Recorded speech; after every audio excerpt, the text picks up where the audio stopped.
God. My expectations were high, and they were dramatically exceeded.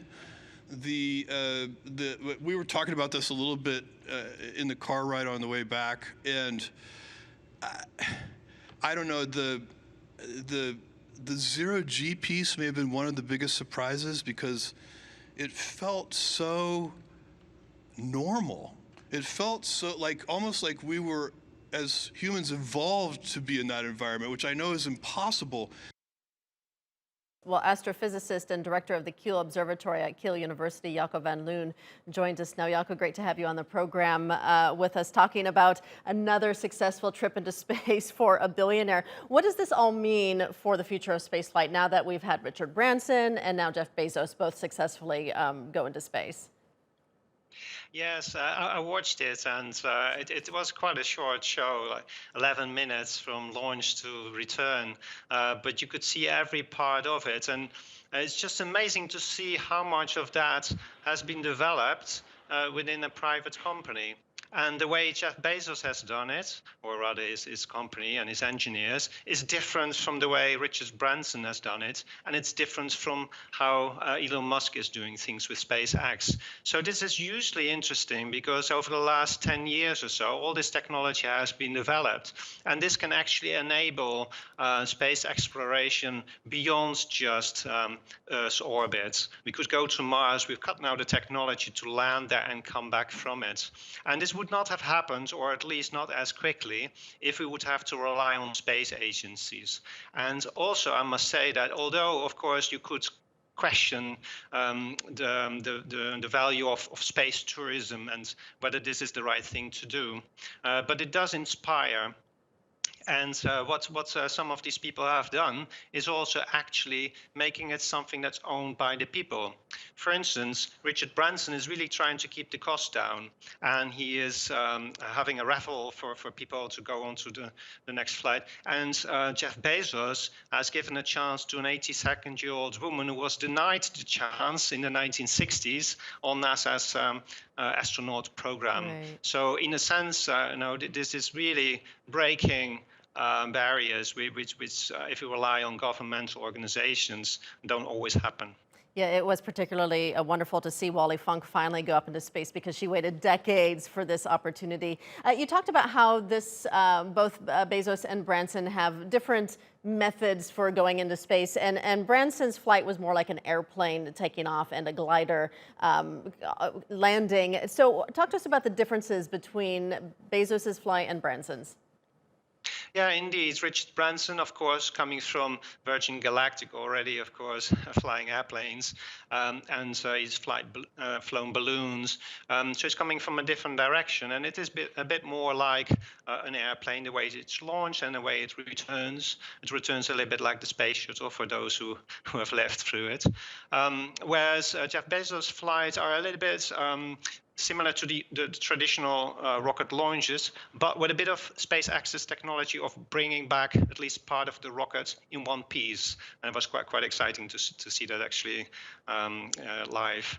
But I must also comment on this question of when are you in space, right? 86 kilometers, 100 kilometers. 100 kilometers, as Mark Neufeld said, is a little bit arbitrary. It's based on certain considerations about how things fly, how things could go in orbit without immediately falling down. But it's not a very sharply defined boundary, and it actually varies across the Earth. It varies with the tides that the moon exerts on the atmosphere. It varies with the solar activity, etc. So just to focus solely on this 100 kilometer or not is really a little bit meaningless. And both Richard Branson and Jeff Bezos have given their crew the similar experience of being in space, far above the Earth's surface. Yes, certainly. You mentioned the significance of that booster rocket that lifted the capsule into space, landing back on its legs on Earth. So why is that such a big deal? Because we've never seen that with a government agency rocket be able to do that before. No, but they will probably do that when they go back to the moon, which NASA has a clear interest in. But also when going to Mars. If you want to bring people to Mars and back, you have to land a sizable rocket on Mars' surface that can then also take off again. And so this technology will enable that. Apart from that, it's just about recycling. So it makes it much cheaper if you can bring back parts of rockets that otherwise would have burned up in the atmosphere or fallen down, like we have seen early in the year with the Chinese rockets. So it's also about sustainable space exploration. And this is also becoming more in the spotlight. The way space is used, and people have to really ask serious questions of whether there should be some regulation about what you can do in space and what you can't do and how you should be doing it. So now that we've seen billionaires go into space, when do you think we'll start to see regular space tourism start to take off? And not just the wealthy who can pay millions of dollars or even hundreds of thousands of dollars, but like average people who can maybe splurge a little bit on a ticket to space that's just a few $1,000s. Yeah, exactly. So Richard Branson's tickets at the moment are going at a rate of $250,000, which is still expensive. That will come down. No, the more they do this, the cheaper they can do this. But it will be a long time before anyone that can just afford a flight to a holiday destination can do the same for space. So I can't see this very quickly becoming mass tourism. And that is, of course, the issue. Is this the right thing to do when it's still really only the wealthy people that can afford their sort of trip?